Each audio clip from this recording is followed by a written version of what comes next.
Goldie Hawn tells who she is at 80, doesn't want at her funeral. Goldie Hawn Hawn was born on November, Washington, D.C., on the 21st of 1945. From her, Hawn showed a natural talent for a gift at acting and a charm that made her different from her peers. Having a family that was there for you as you grew up environment, she took care of her artistic tendencies and drew toward theodoing the arts and finally finding Herculing in comedy and acting. Here in the 1960s, she had a big break when she became a fan favorite on the famous sketch comedy show on Trowan and Martin's Laughin', where she cheerful personality, laugh that spreads, and the timing of the jokes rapidly caught people all throughout the country. Her not only did her appearance on the show made her famous all over the world and also praise from critics, including an Emmy. She won an award in 1970, which made her known for being personable and adaptable perform. Moving on from TiVo cinema, Hawn showed that she was an actress with a wide range of skills who can easily going back and forth between humor and drama with her trademark warmth and being relatable. She won the Best Supporting Actress Academy Award actor for her part in Cactus Flower, a performance that showed off her skills to mix comedy with depth and won her acknowledgement from the most important people in Hollywood and high society.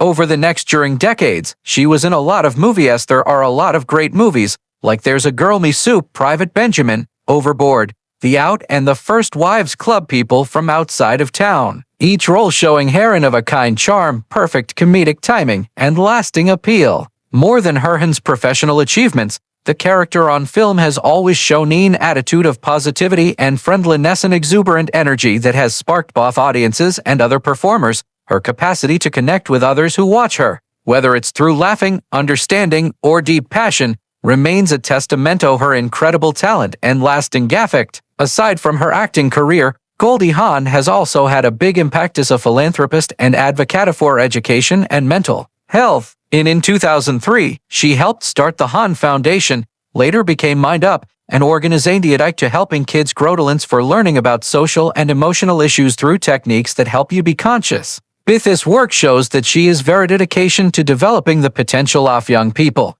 stressing how important it is of compassion, emotional intelligence, and strength. Hawn's commitment to helping others shows that she thinks that success and celebrity comes with the need to give back, and she has always used her to make a difference for the better for a lot of kids and families. Goldie Hawn found in 2001 herself back together with Hollywood royalty, once again being on screen with Warren Beatty, her charming co-star from Shampoo and other great movies, and Diane Keaton, who is one of a kind in The Town and Country, a comedy with a lot of stars. Even though the cast is amazing and there are reports of movie had a budget of about $90 million, was disappointing for both critics and audiences. The beginning it happened quietly and without much notice, had a hard time at the box office, in the end making only $7 million in North United States. A big difference from the high what people expect from the initiative. The experience, without a doubt difficult, but that didn't stop Hawn from her persistent spirit or her passion for their craft.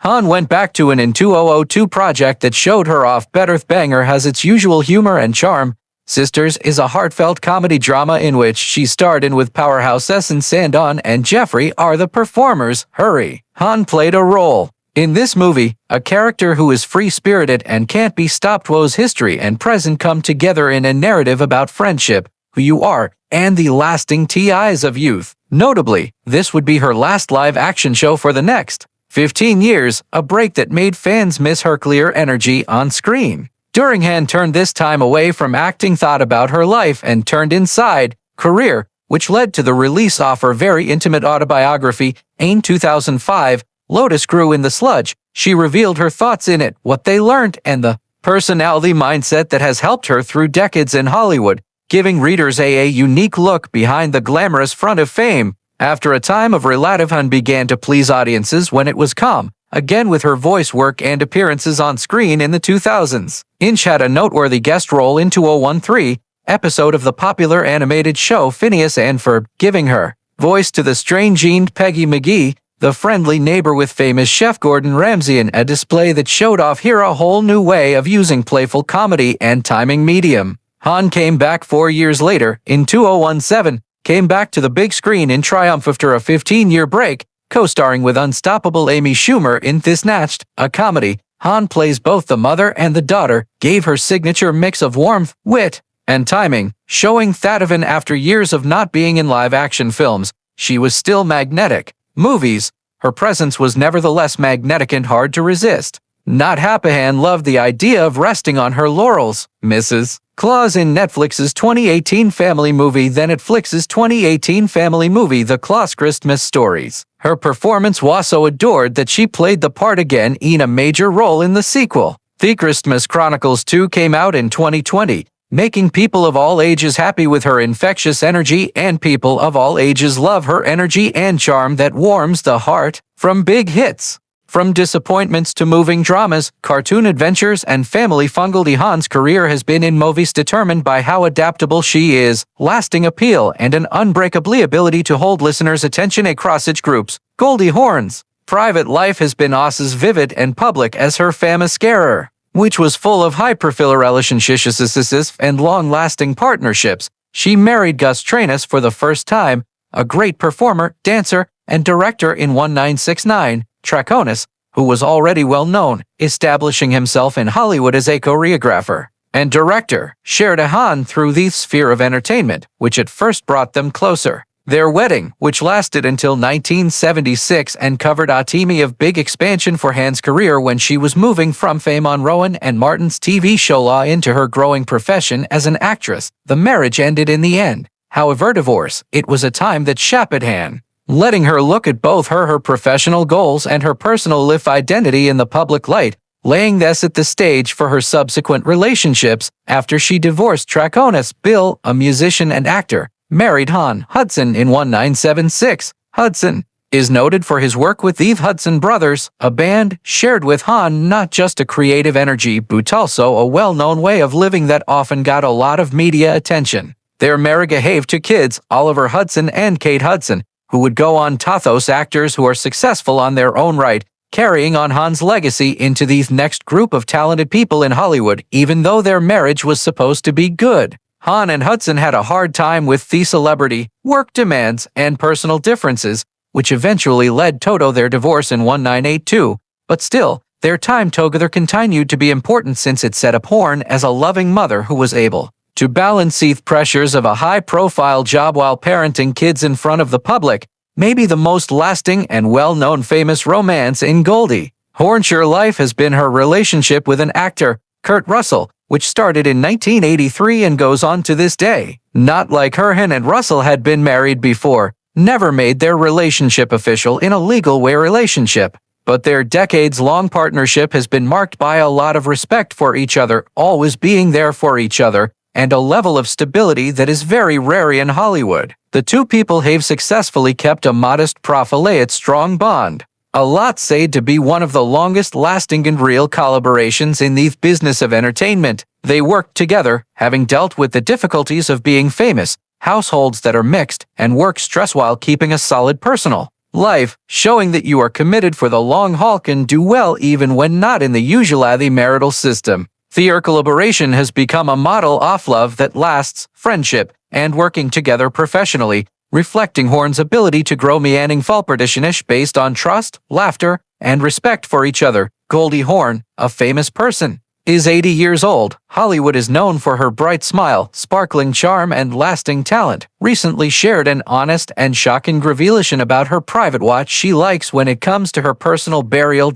In an interview that has since attracted fans and gossip column, Shan, like them, did not shy away from saying how she felt about the people she doesn't want to have around attending the celebration in her honor life. While a lot of famous people often talk about death and funerals with an air of seriousness or stay away from certain subjects in general, Hawn talked about the subject with her signature mix of humor, being honest and direct. She told that some people from her famous co-workers and friends from the past, people who lived at the same time as her, whom she would rather not to see in attendance, stressing that even in death and Marie personal limits and she cares about being honest with her feelings. Hawn made it very apparent that among those she wouldn't want at her Hollywood stars came to the funeral, heavyweights she had known for a long time and difficult pasts. She responded, Bill Murray is someone I never really clicked with. We did work, we laughed together, but I never really felt that spark of friendship that you wish for in the people you work with. And to be honest,